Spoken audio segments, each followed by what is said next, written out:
आप सभी को बसंत पंचमी की हार्दिक शुभकामनाएं। ज्ञान, बुद्धि, विवेक और संगीत की देवी माता सरस्वती के पूजन का दिवस, जिसे बसंत पंचमी या सरस्वती पूजन कहा जाता है, प्रत्येक वर्ष माघ महीने की शुक्ल पक्ष की पंचमी तिथि पर मनाया जाता है।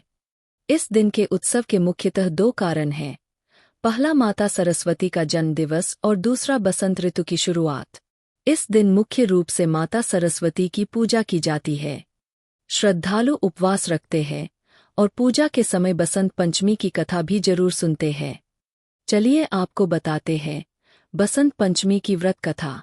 पौराणिक कथाओं के अनुसार इस दिन मां सरस्वती परम ब्रह्मा के प्रकृति रूप में अवतरित हुई थीं। कथा के अनुसार एक दिन भगवान ब्रह्मा संसार का भ्रमण करने निकले तो उन्हें समस्त संसार उदास नजर आया। हर तरफ घोर शांति छाई हुई थी। ये देखकर ब्रह्मा जी को लगा कि संसार की रचना करते हुए शायद कोई कमी रह गई है। भगवान ब्रह्मा एक स्थान पर रुके और अपने कमंडल से जल निकालकर छिड़का। तब अलौकिक ज्योतिपुंज के साथ एक देवी प्रकट हुई। देवी के हाथ में वीणा और चेहरे पर अत्यंत ही तेज झलक रहा था। ये देवी मां सरस्वती थीं। उन्होंने ब्रह्मा जी को प्रणाम किया, जिसके उपरांत ब्रह्मा जी ने माता सरस्वती से कहा कि इस संसार में सभी लोग मूक हैं, ये आपसी संवाद नहीं कर सकते हैं। ये सुनकर मां सरस्वती ने पूछा कि प्रभु, मेरे लिए क्या आज्ञा है।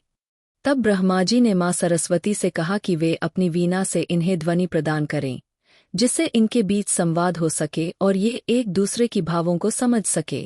भगवान ब्रह्मा की आज्ञा का पालन करते हुए मां सरस्वती ने समस्त संसार को वाणी प्रदान की, जिसके बाद से मनुष्य एक दूसरे के विचारों को समझने लगे। मान्यताओं के अनुसार बसंत पंचमी के दिन व्रत करने वाले भक्तों को ये कथा सुनने से मां सरस्वती की असीम कृपा प्राप्त होती है और उन्हें जीवन में सफलता मिलती है।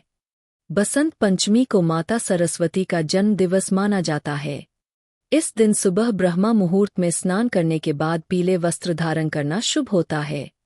पूजा के दौरान पीले फूल और पीले मिष्ठान का भोग मां को प्रसन्न करता है और इस व्रत से व्यक्ति को आत्मज्ञान और बोध की प्राप्ति होती है। मां सरस्वती के आशीर्वाद से व्यक्ति शिक्षा और कला के क्षेत्र में उन्नति हासिल करता है।